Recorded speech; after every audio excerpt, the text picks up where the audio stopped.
Welcome students. तो आज हम लोग देखने जा रहे हैं क्या, फ्रिक्शन। फ्रिक्शन क्या है? देखिए, जब भी किसी एक सरफेस के ऊपर दूसरे किसी ऑब्जेक्ट को हम स्लाइड करते हैं या स्लाइड करने की कोशिश करते हैं, होगा क्या? होगा ये कि आपका इस ऑब्जेक्ट को मान लीजिए खींच रहे हैं, ठीक है। फेनोमेना क्या आएगा? छोटा फोर्स अगर हम लगाते हैं, पूरी बात को हम लोग पूरी फेनोमेना को हम समझने की कोशिश करें। ये अप्लाइड फोर्स है।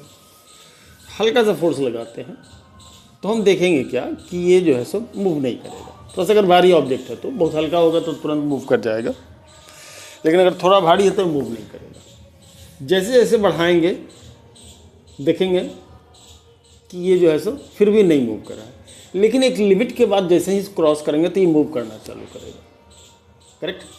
और जैसे ही हम उसको फोर्स को हटा देंगे तुरंत वो क्या होगा, वहाँ रुक भी जाएगा, ठीक है। अगर हम बहुत ज़्यादा स्पीड में उसको नहीं खींच रहे हो तो क्या फेनोमेना देखने को मिलता है? स्टार्टिंग क्या होता है?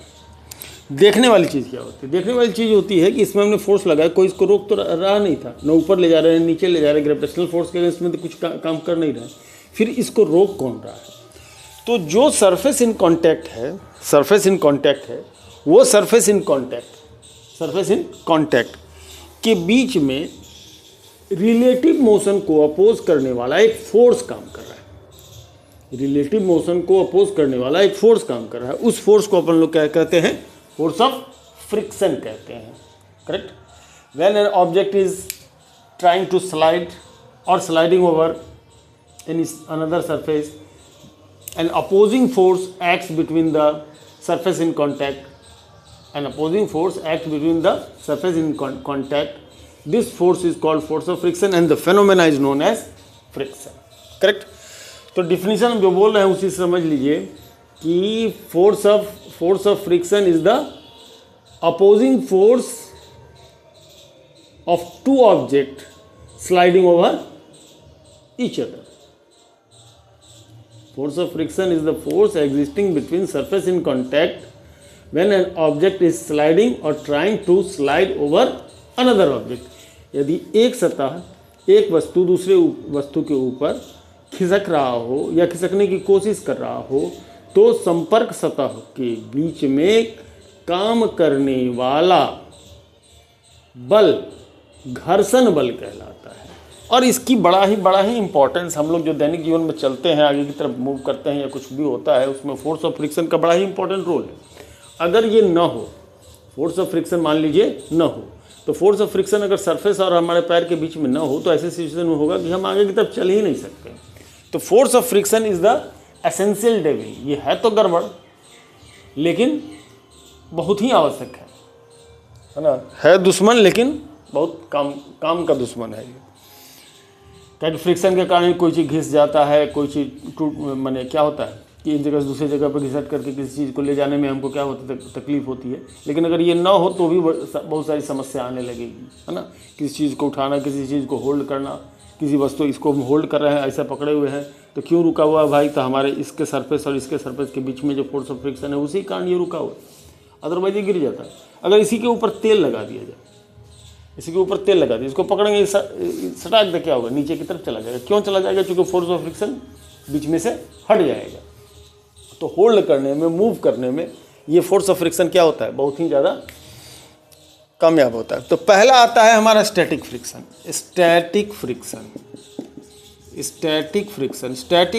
क्या है? अब बात को समझिए। हमने जैसा कि बताया कि अब हमने फोर्स अप्लाई किया, इसके जैसे ही फोर्स अप्लाई किया एक फोर्स जनरेट हो गया। वो कौन सा फोर्स? वो फोर्स ऑफ फ्रिक्शन है ना। फोर्स ऑफ फ्रिक्शन जनरेट हो गया। जब तक ये मोशन में नहीं है, जब तक ये इम्पेंडिंग मोशन है, FA और FS दोनों क्या होंगे? सेम होंगे। जितना आप फोर्स अप्लाई कर रहे हैं उसको काउंटर बैलेंस कर दे रहा है फोर्स ऑफ फ्रिक्शन। जैसे मान लीजिए किसी ऑब्जेक्ट, कोई ऑब्जेक्ट है, इसको हम क्या कर रहे हैं? खिसकाने की कोशिश कर रहे हैं, छोटा सा फोर्स लगा रहे हैं, ये नहीं जा रहा है ना।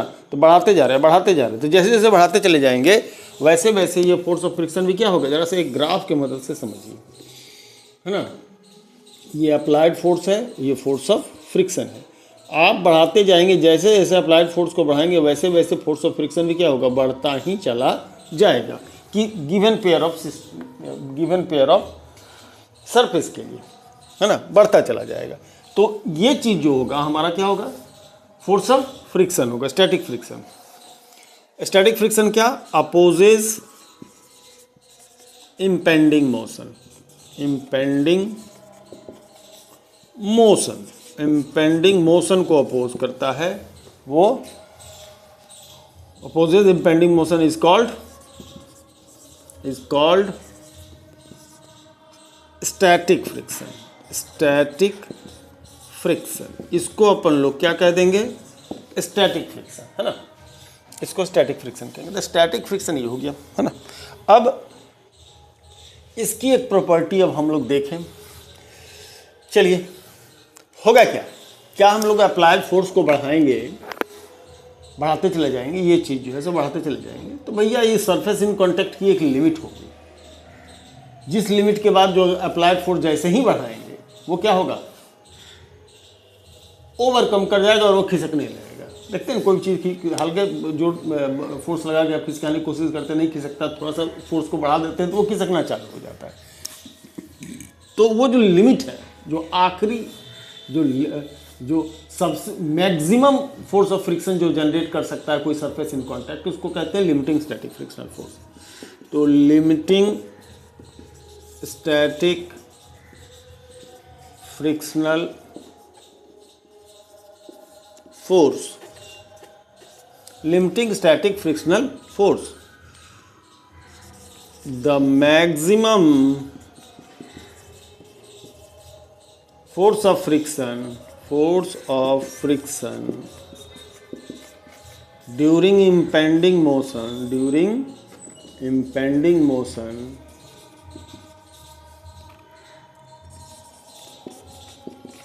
a surface in contact can generate, a surface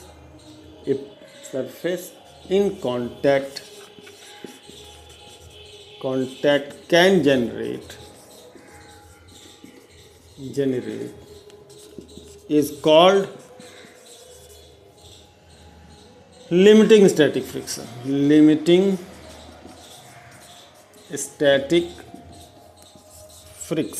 इसको लिमिटिंग स्टैटिक फ्रिक्शन कहेंगे। ये एक पीक तक जाएगा और यहाँ ये उसका लेवल हो सकता है, इसको अपन कह रहे हैं FSL, limiting static frictional force, है ना। इस चीज़ को लिमिटिंग स्टैटिक फ्रिक्शनल फोर्स को हम लोग यूजुअली FSL से क्या करते हैं, रिप्रेजेंट करते हैं, FS भी कहीं कहीं लिख देते हैं, करेक्ट। अब फिगर हमारा यहाँ है थोड़ा सा हम लोग काइनेटिक फ्रिक्शन पर हम आएंगे, लेकिन इस ग्राफ को हम कंप्लीट कर ले बीच में। ये फिर इससे जैसे ही फोर्स आप बढ़ाएंगे ये क्या होगा, अचानक से देखिएगा फोर्स ऑफ फ्रिक्शन हल्का सा कम हो गया और फिर ये एक कांस्टेंट फ्रिक्शन मूव करने लगेगा जैसे ही ऑब्जेक्ट, ये FK को रिप्रेजेंट कर रहा है, काइनेटिक फ्रिक्शन को रिप्रेजेंट करेगा। तो kinetic friction limiting static friction से थोड़ा सा कम होता है, क्योंकि एक बार खिसक जाएगा अगर कोई भी ऑब्जेक्ट बक्सा वगैरह जिसको आप खींच रहे हैं, उसके बाद उसको खींचना क्या हो जाएगा, थोड़ा कंपैरेटिवली आसान हो जाए। खिसकाना में थोड़ा सा बल लगेगा, एक बार झटका लगा कर खींचिए, उसके बाद उसको खींचते चले जाइए, तो कंपैरेटिवली वो क्या हो जाता है, कम होता है। ये कांस्टेंट रहता है। काइनेटिक फ्रिक्शन फोर्स एक पेयर ऑफ सरफेस के लिए क्या रहता है, कांस्टेंट रहता है। चलिए हम लोग जरा सा लॉज ऑफ लिमिटिंग फ्रिक्शन देखें। लॉज ऑफ लिमिटिंग फ्रिक्शन देखें, लॉज ऑफ लिमिटिंग फ्रिक्शन देखें। क्या है लॉज ऑफ लिमिटिंग फ्रिक्शन में? पहला है it does not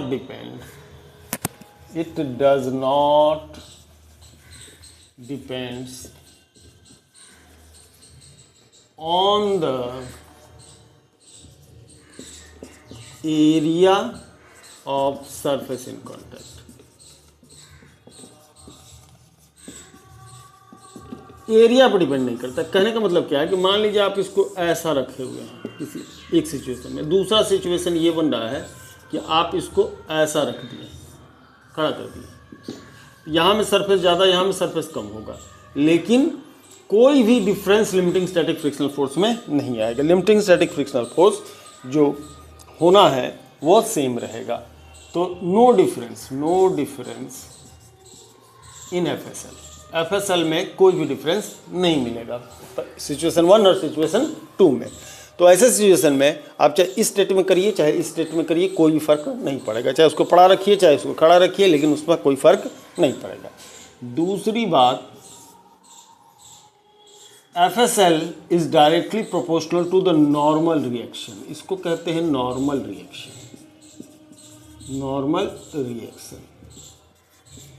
provided by the surface in contact, ये इसके प्रोपोर्शनल होता है। तो FSL equals to mu s N. Mu s क्या है? Coefficient of static friction, coefficient of static friction, है ना। कोफिशिएंट ऑफ स्टैटिक फ्रिक्शन क्या कहते हैं? म्यूएस को हम लोग कहते हैं। तो mu s is taken as coefficient of static friction. वो अलग अलग सरफेस जो डिपेंड करेगा, अलग अलग सरफेस है तो अलग अलग सरफेस, पेयर ऑफ सरफेस है तो अलग अलग क्या होगा, अलग अलग ऑब्जेक्ट है, सरफेस तो एक ही होगा कॉन्टैक्ट, है ना। तो उसके किस पर? नेचर पर, है ना। तो ये कहानी हमारी बनती है। अब जरा नॉर्मल रिएक्शन पर हम लोग थोड़ी सी चर्चा कर लें। ये जिनको भी नोट करना है लिखना है वो अपना लिख लें, है ना, वीडियो पॉज करके।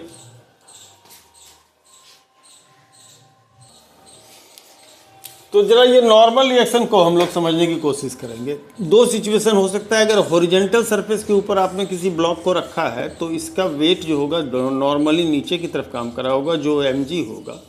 तो ये जो नॉर्मल रिएक्शन है n स्टैटिक स्टेशनरी स्टेट में है तो n की वैल्यू सीधे सीधे w यानी mg के बराबर होगा। लेकिन वहीं अगर किसी इंक्लाइन के ऊपर ये रखा हुआ हो, बहुत सारा न्यूमेरिकल हम इंक्लाइन पर लगा चुके हैं। अगर ये मास क्या है हमारा, इंक्लाइन पर रखा हुआ है, तो नॉर्मल रिएक्शन इधर काम कर रहा होगा, वेट इधर काम कर रहा होगा, थीटा एंगल है।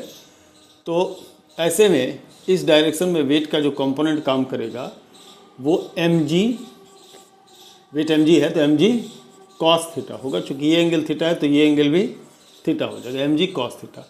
नॉर्मल रिएक्शन ये होगा, mg cos theta is the action, तो normal reaction mg cos theta. इस सिचुएशन में n की वैल्यू क्या होगी?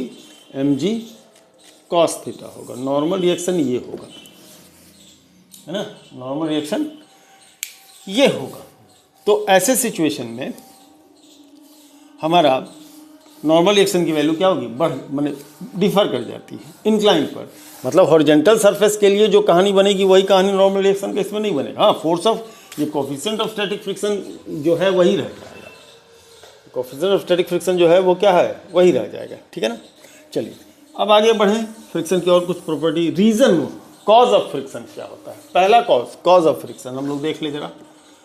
Cause of friction, cause of friction होता है पहला intermolecular attraction, intermolecular, intra not inter, नहीं इंटर ही सही, intermolecular force of attraction, force of attraction. मतलब आपने जो दो सरफेस रखा है इनके बीच में इसके मॉलिक्यूल्स और इसके मॉलिक्यूल्स और ये जो सरफेस है इसके मॉलिक्यूल्स, इन दोनों मॉलिक्यूल्स के बीच में जो फोर्स ऑफ अट्रैक्शन है ये रीज़न हो जाता है। दूसरा हो जाता है, यूजुअली हम किसी भी सरफेस को नेकेड आई से देखते हैं तो होता क्या है कि वो हमको स्मूथ दिखता है, लेकिन ऐसा होता नहीं है। आप इस हमारी दीवार है, इस पर आप रखिए, रुख रहा है, हल्का सा हाथ चलाइए और इस पर चलाइए, फ़र्क है यहाँ से और यहाँ पर फ़र्क है। ये रुख रहा है, इसमें ऐसे बम्स एंड डिप्स बने हुए हैं, है ना। और दूसरा सरफेस भी जो रख रहे हैं वो क्या होगा? बम्स एंड डिप्स होगा। तो ये बम्स एंड डिप्स का इंटरलॉकिंग हो जाएगा, है ना, ऐसा करके बम्स एंड डिप्स का interlocking of bumps and dips, interlocking of bumps and dips, ये रीजन बनता है।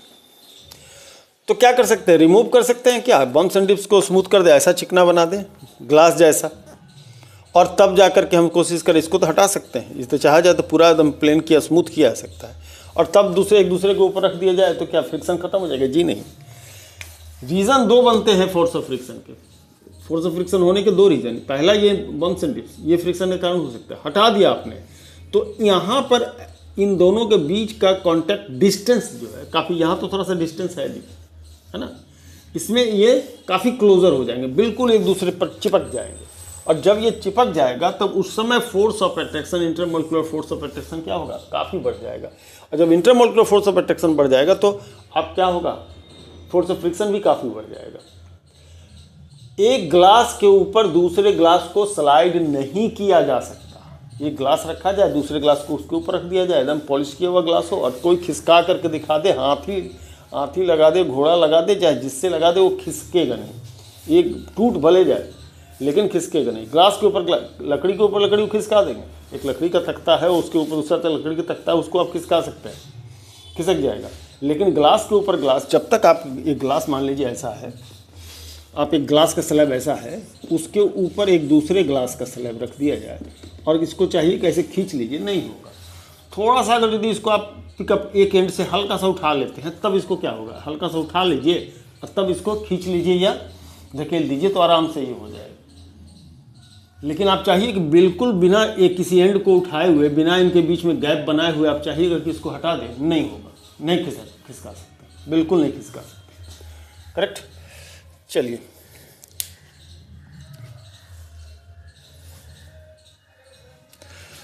तो चलिए नेक्स्ट हम लोग देखने जा रहे हैं क्या? Angle of friction. फिगर हमने बनाया है, मान लीजिए कोई एक ब्लॉक है ना, कोई एक ब्लॉक है, ब्लॉक किसी सरफेस के ऊपर रखा हुआ है, आप कोई फोर्स अप्लाई करते हैं, उसमें फोर्स ऑफ फ्रिक्शन क्या होगा? डेवलप करेगा। नॉर्मली एक्शन इधर है, नॉर्मली एक्शन ऊपर की तरफ काम करेगा, तो फोर्स ऑफ फ्रिक्शन को लिया जाए, नॉर्मली एक्शन को लिया जाए, ठीक है। इन दोनों का force of friction vector and normally action vector, इन दोनों का रिजल्टेंट लिया जाए, ये बन जाएगा आपका इसका रिजल्टेंट। अब ये जो resultant vector of normal reaction and force of friction के बीच का जो एंगल थीटा होगा, यही theta angle the angle between force resultant of force of friction, resultant of force of friction Fs and N to the N, Fs और N का जो resultant बनेगा वो N के साथ जितना एंगल बनाएगा to the N is called angle of friction. Angle of friction उसको हम लोग क्या कहेंगे? तो ऐसे सिचुएशन में आप जरा फिगर से देख सकते हैं, Fs upon N is tan theta, Fs upon N is your tan theta, तो tan theta Fs equal to mu S N, अभी हम लोगों ने देखा है Fs की value mu S N upon N होगा, N कैंसिल हो जाएगा, तो mu S equal to tan theta होगा। मतलब अगर एंगल ऑफ फ्रिक्शन पता हो तो कोफिशिएंट ऑफ फ्रिक्शन हम लोग क्या कर सकते हैं? बता सकते हैं, उसको निकालने का ये तरीका हो गया। अब एक टर्म आएगा आपका angle of repose. Angle of repose ये इंक्लाइन पर चलेगा, इसकी बात होगी इंक्लाइन के ऊपर। एक इंक्लाइन है इसमें थीटा है और ये इसके एंगल को हम लोग क्या कर सकते हैं? बदल सकते हैं, इसके एंगल को हम लोग बदल सकते हैं। इसका वेट mg नीचे की तरफ काम करेगा, mg cos थीटा इधर काम करेगा, normal reaction mg cos theta होगा, हॉरिजॉन्टल डायरेक्शन में एक फोर्स लग रहा होगा जो कि कितना होगा? mg sin थीटा होगा, और इसका फोर्स ऑफ फ्रिक्शन ऊपर की तरफ काम कर रहा होगा Fs। Correct. If the incline is in the state of optimum equilibrium,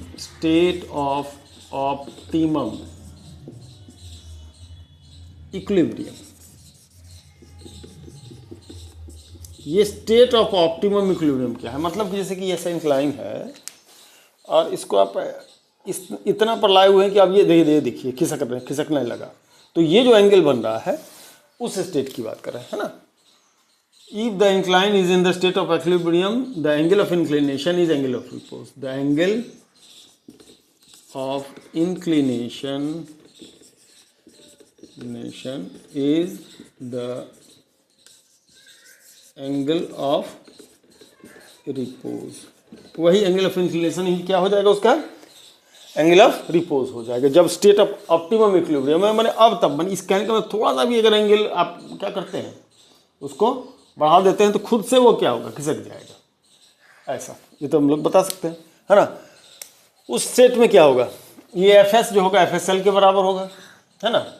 तो F S L M G sine theta होगा। और जबकि हम लोग कह रहे हैं क्या, एफ एस एल होना चाहिए किसके भैया, म्यू एस एन के।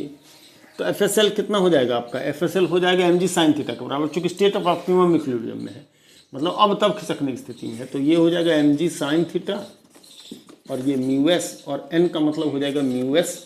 एन किसको काउंटर बैलेंस कर रहा है, किसको बैलेंस कर रहा है, एम जी कॉस थीटा को। तो M G cos theta, M G दोनों साइड से कैंसिल हो जाएगा। म्यू एस की वैल्यू फिर से यहाँ पर भी आ जाएगी टेन थीटा। तो theta is your angle of repose. इससे अगर यदि हम लोग थीटा मेजर कर लेते हैं तो हम लोग कोफिशिएंट ऑफ स्टैटिक फ्रिक्शन हम लोग क्या कर सकते हैं, उसको दोनों सरफेस का बता सकते हैं कि what is the coefficient of static friction. इसका एक एक्सपेरिमेंट भी है 11th क्लास में, जिससे हम लोग क्या कर सकते हैं, बता सकते हैं, ठीक है नी, है ना। चलिए, तो ये तो हो गई किसकी, angle of friction, angle of repose. अब थोड़ा सा चर्चा कर लें काइनेटिक फ्रिक्शन का।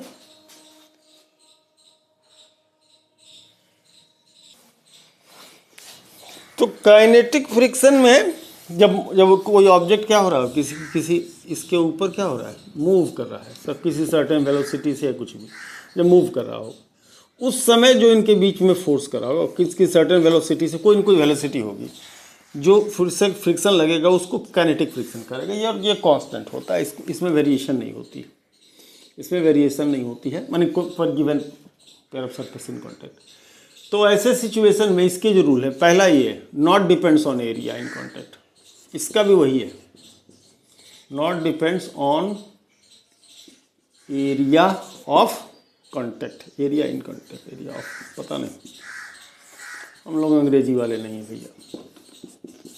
दूसरा, जो काइनेटिक फ्रिक्शन होगा वो प्रोपोर्शनल होगा नॉर्मल रिएक्शन के, इंक्लाइन है तो इंक्लाइन, और यदि ये है तो ये, अब इंक्लाइन होगा तो एम जी कॉस थीटा होगा, अगर हॉरिजेंटल होगा तो एम जी हो जाएगा। तो एफ के इक्वल्स टू म्यू के एन, म्यू के एन के बराबर होगा, ठीक है जी, है ना। ये बात हो गई किसकी, हमारी काइनेटिक फ्रिक्शन की, है ना। लॉज वही काम करते हैं इसके, दोनों एक ही जैसे होते हैं, एफ के इक्वल टू म्यू के एन होगा, है ना। तो जब भी आप मोशन कर रहे होते हैं, मोशन चल रहा होता है, तो उसमें क्या होगा, अब जैसे इसका अगर यदि थोड़ी सी अगर हम लोग समझने की कोशिश करें कि इसमें हम लोग क्या ऐड कर सकते हैं, तो लेट सपोज कि अगर कोई ऑब्जेक्ट है, इस पर एफ फोर्स अप्लाई किया हुआ है, अप्लाइड फोर्स एफ है, और काइनेटिक फ्रिक्शन ये है, तो इस पर नेट फोर्स जो होगा वो एफ माइनस एफ के होगा, एफ माइनस एफ के मोशन में है। तो जब भी ये इसका एम ए के बराबर होगा, है ना। तो जब भी हम लोग फ्रिक्शन वाले सरफेस पर की बात कर रहे होंगे तो नेट फोर्स एक्टिंग जो होगा एफ माइनस एफ के लिया जाएगा, applied force minus force of friction, kinetic friction, equal to हो जाएगा हमारा एम ए के बराबर।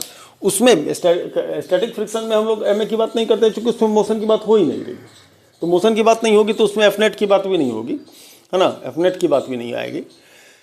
एफ नेट तो वैसे उसमें जीरो नहीं बात होगी, क्यों नहीं, लेकिन एफ नेट वहाँ जीरो रहता है, ऑलवेज जीरो रहता है, क्योंकि उसमें मोशन नहीं आता नहीं, तो उसमें स्टैटिक फ्रिक्शन में हमारा एफ नेट ऑलवेज जीरो रहता है, काइनेटिक फ्रिक्शन में एफ नेट हमारा एम ए आएगा, है ना। ये बात हम लोग ध्यान रखें। तो मोटा मोटी ये थी बात किससे रिलेटेड, हमारी फ्रिक्शन से रिलेटेड। तो इस चूँकि बहुत जगह पर हम जब प्रॉब्लम लेके आ रहे थे वहाँ फ्रिक्शन की बात आ रही थी, अभी तक हमने कोई वीडियो अपना फ्रिक्शन पर कि बेसिक्स पर हमने बनाया नहीं था, इसलिए हमने एक फ्रिक्शन से रिलेटेड क्या कर दिया, एक वीडियो, छोटा सा वीडियो बना करके फ्रिक्शन को हमने समझाने की कोशिश की है, आपको बता दिए हैं, है ना। ताकि नेक्स्ट जो प्रॉब्लम हम लोग लेंगे, अप्लाइड प्रॉब्लम लेंगे, उसमें हम लोग धड़ल्ले से फ्रिक्शन को इंक्लूड करेंगे और तब उसको सॉल्व करेंगे। ठीक है।